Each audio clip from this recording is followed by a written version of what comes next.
Scenes may not be suitable for very young audiences. Parental guidance is recommended. Ang programang ito ay naglalabas ng sensitibong eksena at impormasyon. Striktong patnubay at gabay ng magulang ang kailangan.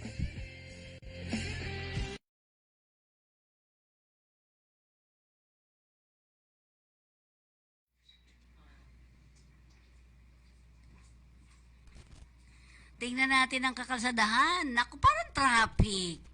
Ha? Saan ba yung mga lugar na yan? Kanina pinakita ko mga naggaganong-ganong pen yun. Yan.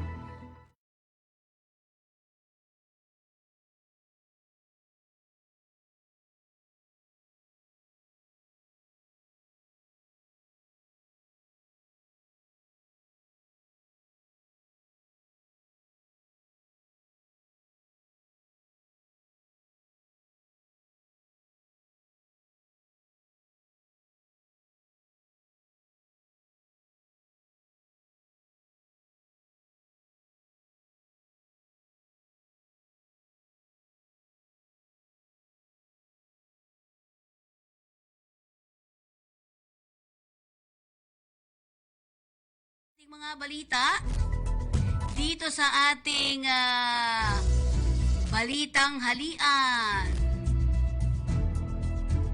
Tebes naka-house arrest na sa Timor-Leste.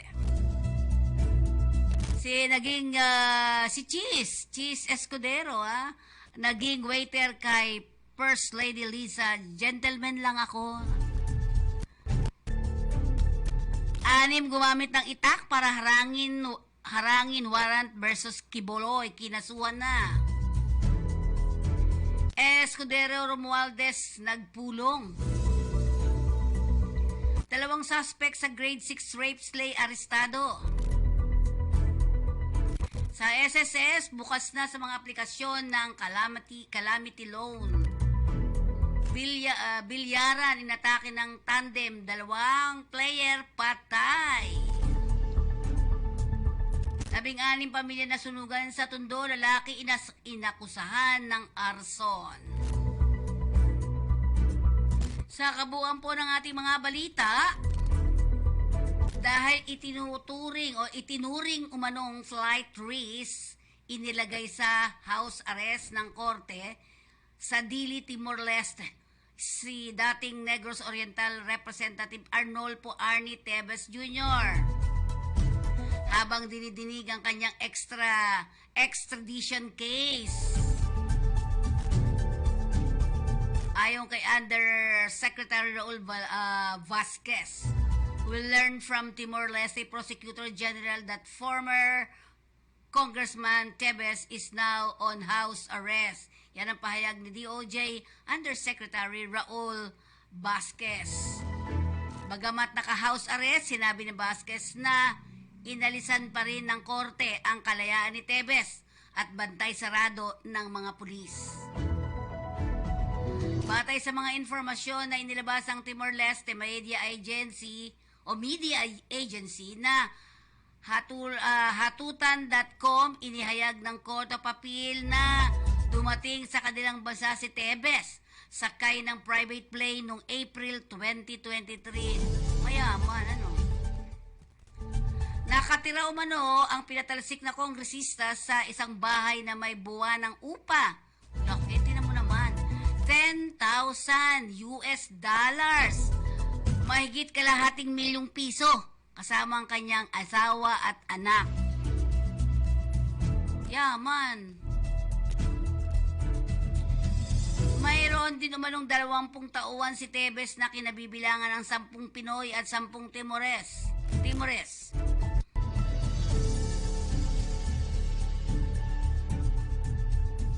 Given the facts above, it is concluded that the risk of flight persists for the extradite, especially since he has a financial means to leave Timor-Leste. Yan saad ng CA. I order the arrested individual below name is to be taken to the house arrest of his residence to await further extradition proceedings. Dagdag pa sa desisyon. Kinumpirma naman ni Attorney Ferdinand Topacio, abogado ni Tevez, ang house arrest sa kanyang kliyente, pero itinanggi niya na dahil ito sa pagiging flight risk ng dating kongresista. Ayon sa DOJ, nagpapatuloy ang pagdinig para sa extradition ni Tevez para tuluyan na siyang makauwi sa bansa at panagutan nito ang mga kinakaharap na kaso. Si Tevez ay pinatalsik sa Kamara noong Agosto 2023 dahil sa patuloy na hindi pagdalo sa kanilang mga tungkulin matapos ang aligasyong siya ay naging utak sa pagpaslang kay dating Negros Oriental Governor Ruel Degamo na ikinasuwi ng lima pang nasawi noong March 2023. Hindi minasama ni Senator President Francis Chis Escudero ang ginawang pag-agaw sa kanya ng alak ni First Lady Araneta Marcos kamakalawan ng gabi sa Vin de Honor sa Malacanang.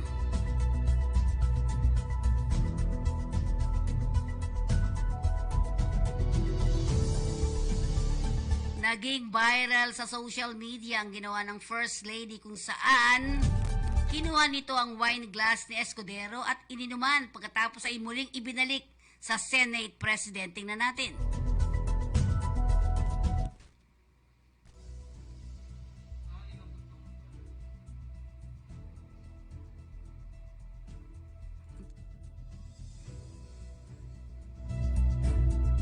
Tinawanan lamang ni Escudero ang naturang pangyayari at makahulugang sinabi nito na paghihintay sa isang babae ay magpapakita ng pagka-Maginoo. Dagdag pa ni Escudero, haha, I consider waiting on a lady first or otherwise to be gentlemanly. Maaring sabihin ng iba na makaluma o parang under, pero para sa akin hindi kailanman magiging makaluma o di uso anuman ang itawag ng iba. Ang pagiging Maginoo at pakikipagkapwa-tao ani Escudero. Sa nasabing okasyon, kalapit ni na Escudero at unang ginang si Pangulong Ferdinand Marcos Jr.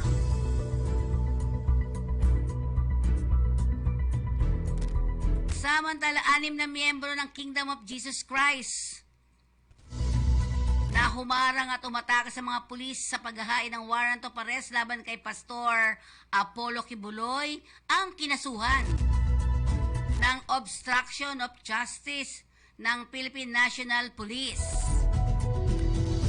Sa isinagawang press briefing sa Camp Crame, sinabi ni PNP Public Information Office Chief Police Colonel Jean Pajardo, dinala sa istasyon ng pulisya ang 6 na miyembro ng Kingdom of Jesus Christ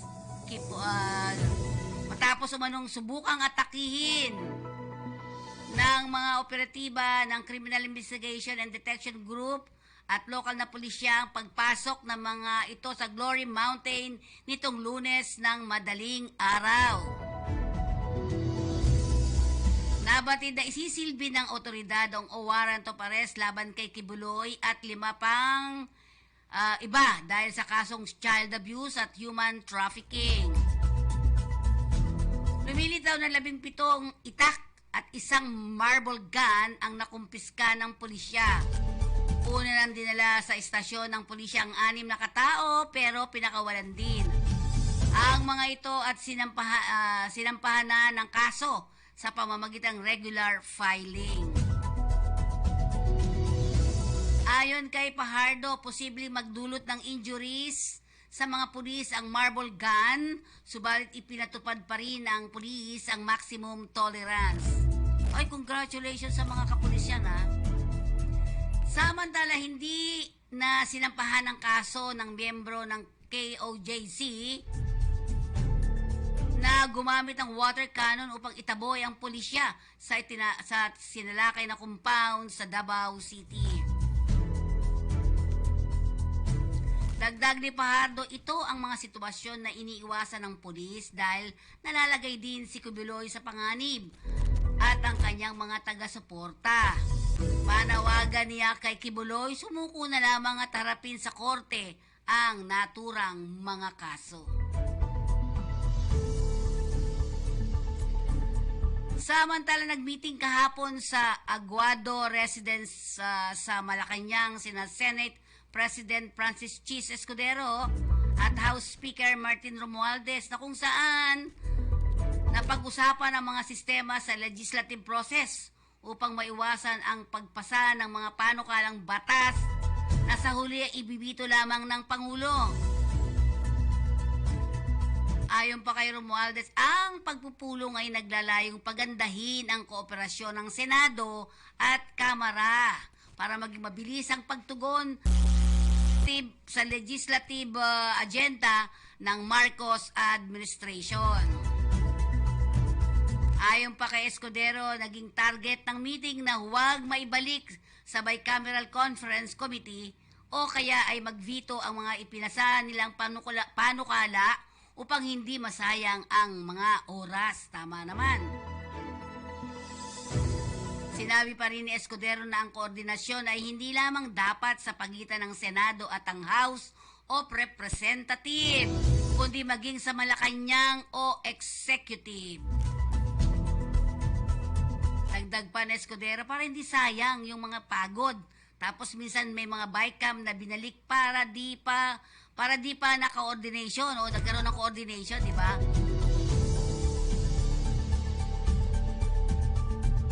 Kasi walang coordination, para di pa coordinated must take place not only between the Senate and the House but also with the Executive. Yan nagdag ni Escudero. Nagsilbi rin anyang preliminary ang naturang meeting para sa pagsasagawa ng Legislative Executive Development Advisory Council o yung tinatawag nating LEDA. Ito'y sa Hunyo 25. Napag-usapan din sa meeting ang nasa 20 panukalang batas na target maaprubahan ngayong taong ito. 2 pangunahing suspect sa paggagahasa at pagpatay sa isang grade 6 pupil na nadiskubre ang katawan sa madamong lugar ang naaresto ng mga otoridad sa hot pursuit operation sa kanilang tahanan sa Barangay Santa Clara at Barangay Navarro, General Trias City, Cavite.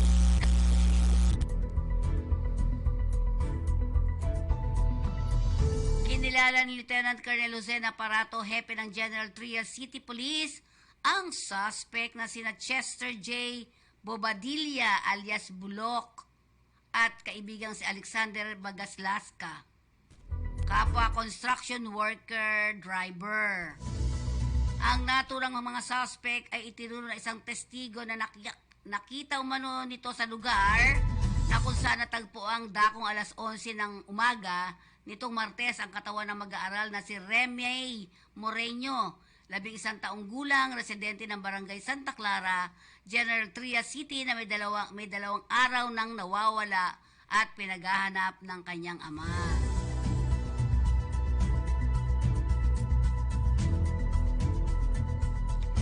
Samantalang ayon kay Aparato, si Bobadilla ang unang nalambat ng binuong tracker operatives sa kanyang bahay nitong Miyerkules ang gabi habang si Bagalaska ay nadakip sa follow-up operation kahapon ng umaga. Sinabi ni Aparato na ang unang suspect na si Bobadilla ay umamin sa panggagahasa sa biktima habang todo tanggi naman ang kasama nito sa krimen. Bagamat hindi pa inilalabas ang resulta ng autopsy examination sa bangkay ng biktima, sinabi ng opisyal na nakitaan ng laceration o sugat sa ari ng bata. Lumalabas na halinhin ang ginahasa ng suspect ang biktima. Ayon sa umaming suspect, napatay niya ang biktima sa pamamagitan ng pagsakal sa leeg nito gamit ang kanang kamay. Naging mabilis ang pagtukoy ng mga suspect matapos na lumutang sa himpilan ng pulisya ang isang tricycle driver na nagsilbing eyewitness at nagbigay ng matibay na impormasyon nang makita ang mga suspect na nanggaling mula sa masukal na lugar kung saan natagpuan ang bangkay ng bata. Dagdag pa ni Naparato, nagtago rin aniya ang dalawang suspect at hindi na bumalik sa kanilang tahanan nang puntahan ng mga operatiba ang kanilang lugar. Samantala, sinampahan na ng dalawang suspect ng kasong rape with homicide sa City Prosecutor's Office. Tayo muna ay magpaalala mula sa ating himpilan. Humingi muna tayo ng report galing sa labas ng ating himpilan.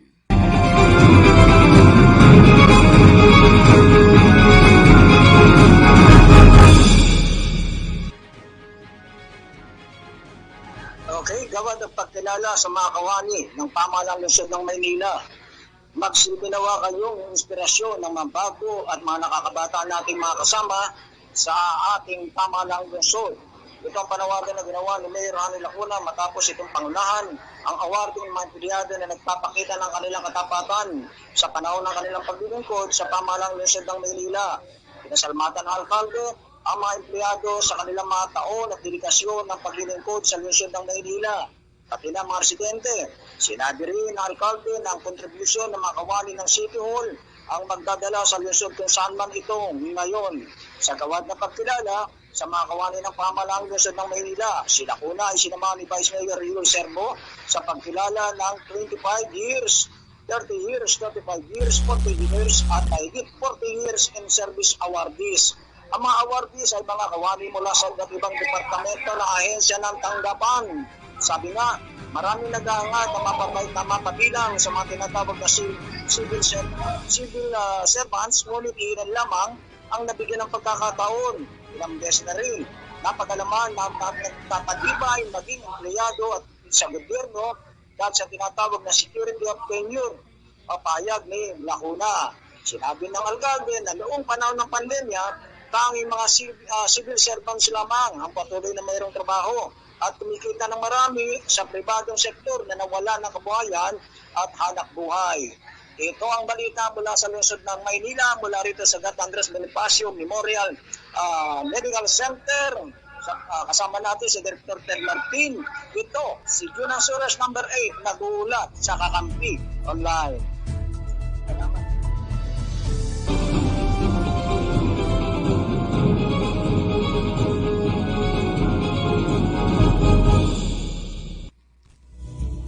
Sa pagpapatuloy ng ating ulat, binuksan ng Social Security System ang pintuan upang tumanggap ng aplikasyon ng calamity loan para sa mga miyembro nito na nakatira at nagtatrabaho sa Taiwan na naapektuhan ng 7.2 magnitude na lindol sa nasabing bansa noong April 2024.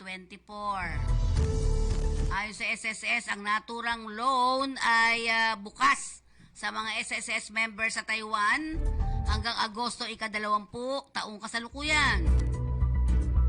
Ayon kay SSS President and CEO Rolando Macasait, ang loan application ay maaaring isumiti sa My SSS account. However, members must first visit the SSS Taiwan Foreign Affairs o Foreign Office in Nehuyo District, Taipei City to secure Calamity Loan Reference Number CLRN needed in their loans application. The CLRN is a unique 12 alphanumeric identifier provided to SSS members and is among the requirements for the calamity loan. Yan ang turan ni Macasait. Dahil sa ilalim ng programa, ang mga miyembro ay maaari makakuha ng loan equivalent sa isang buwan salary credit o hanggang 20,000 piso. Ang mga requirements sa calamity loan ay dapat naka-register ka sa my.sss account sa www.sss.gov.ph at may halos 36 monthly contribution. OFW SSS member at nakatira sa Taiwan nang naganapang lindol at walang past due na loan sa SSS. Dalawang lalaki na naglalaro ng bilyar ang patay nang umatake ang riding in tandem at namaril sa loob ng isang billiard hall sa Pasay City, Huwebes ng madaling araw.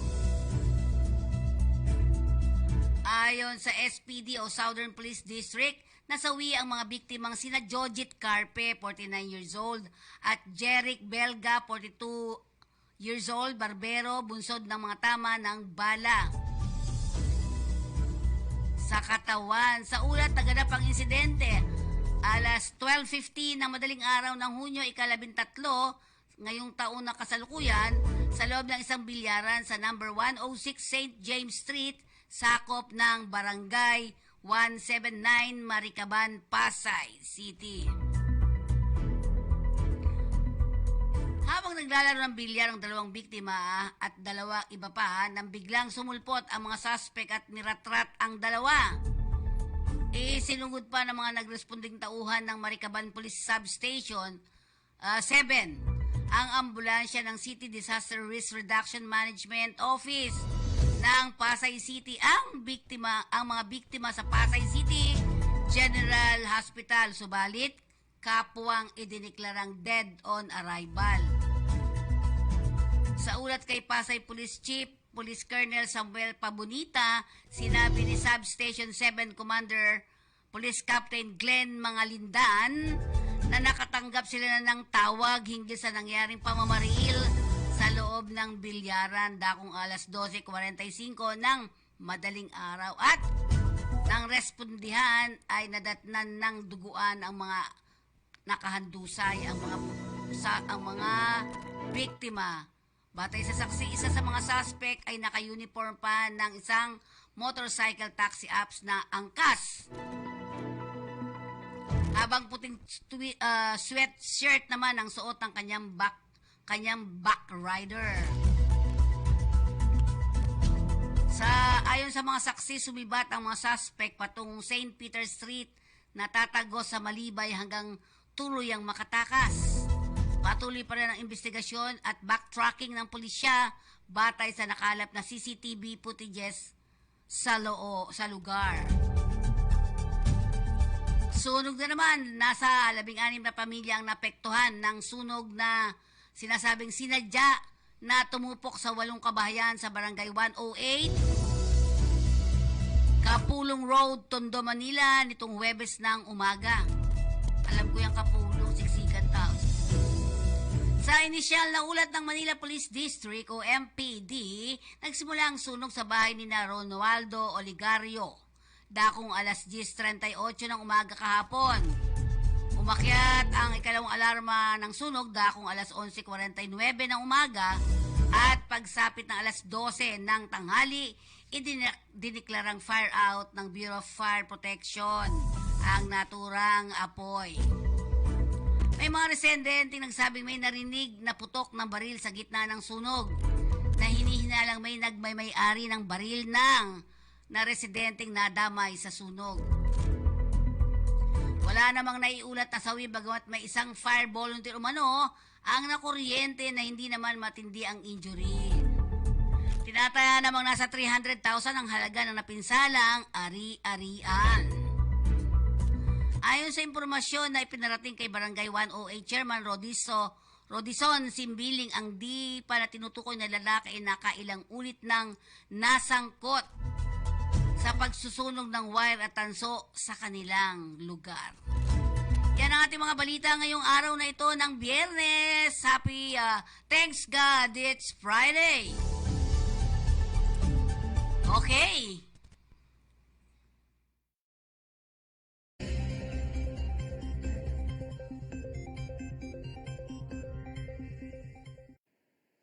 Magandang araw po sa ating lahat. Narito ang ating weather update. Sa malaking pong bahagi po ng Luzon, maliban lang po sa Palawan, ay inaasahan po pa rin natin na magiging mainit at maliwalas ang panahon, maliban lang po sa mga isolated na mga pag-ulan. Mataas pa rin po ang temperatura na naaabot ng 34 degrees Celsius dito sa Metro Manila. Samantala, sa Tuguegarao ay aabot po ng 36 degrees Celsius. Para sa mga kababayan po natin sa Legazpi City, ang pinakamataas na antas ng temperatura ngayong araw ay aabot ng 34 degrees Celsius. Damo tayo sa lalabing bahagi ng ating bansa. Yung pong mahinang habagat o southwest monsoon ay nakakaapekto po sa may western section ng Mindanao. Kaya ngayong araw, makakaasa pa rin tayo ng kalat-kalat na pag-ulan at thunderstorm sa Zamboanga Peninsula, ganun din po sa may lalawigan ng Basilan, Tawi-Tawi, Sulu at kasama na rin po ang lalawigan ng Palawan. Samantala, itong buong Kabisayaan at itong lalabing pong bahagi po ng Mindanao, inyong mapapansin ay magiging fair weather po tayo, kusan bahagyang maulap hanggang sa maulap ang kalangitan, maliban lang po sa mga isolated na mga pag-ulan sa bandang hapon o gabi dahil sa localized thunderstorm. Kasalukuyan itong habagat o mahinang habagat ay aking nabanggit kanina ay nakakaapekto sa western section ng Mindanao. Samantala, yung ridge of high pressure area o yung extension mismo ng high pressure area ay nakakaapekto pa rin sa may Luzon at ganun din po sa Visayas. Bukas, itong ridge of high pressure area ay inaasang lalakas at tutulak palayo sa ating bansa itong habagat. Kaya po sa weekend, hindi ito, inaasa po natin itong habagat o southwest monsoon ay hindi na ito makakaapekto sa ating kalupaan. Kaya sa weekend, itong buong bansa ay makakaranas po ng mainit at maaliwalas na panahon maliban sa mga isolated na mga pag-ulan. Mula ngayon hanggang sa weekend ay wala po tayong inaasang mabubuong sama ng panahon, low pressure area o bagyo sa Dagat Pasipiko o sa loob ng ating Philippine Area of Responsibility. Ang araw po sisikat sa ganap na 5:27 ng umaga. Ang araw lulubog maya pong 6:26 ng hapon. Yan po ang ating weather update mula sa Pag-asa. Ako po sa Alzardi Aurelio.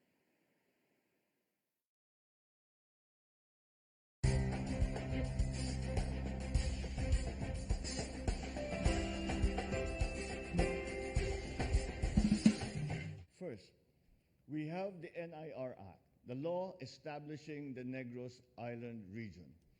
It will not only unify the provinces of Negros Occidental, including the city of Bacolod, Negros Oriental, and now Siquijor.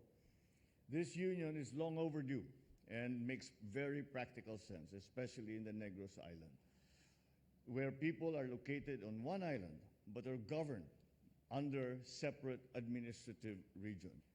Today, thanks to the work of our legislators, the new Negros Island region will be a bulwark of greater growth, as well as a conduit for more effective and efficient delivery of essential services in the region. Another law that we are signing today is one that will change our real estate landscape, the Real Property Valuation and Assessment Reform Act. It is one of our priority legislations and is included in the common legislative agenda. The law is in line with our 8-point socio-economic agenda, wherein we put a primacy on the pursuit of bureaucratic efficiency that is driven by transparency, digitalization, and the practice of innovative work processes in the civil service. So this new law is born out of the necessity and the realization that there is a need to enhance the country's tax collection system so we can generate revenues, generate jobs, investments all over the country. I would like to convey my gratitude to our colleagues in the House of Representatives and in the Senate for passing these two very important, very useful laws. So let's continue to collaborate and work closely on these matters. With the vision of the new Philippines and the cooperation of every bagong Pilipino, I'm confident we will achieve inclusive growth, a resilient society, and a globally competitive economy.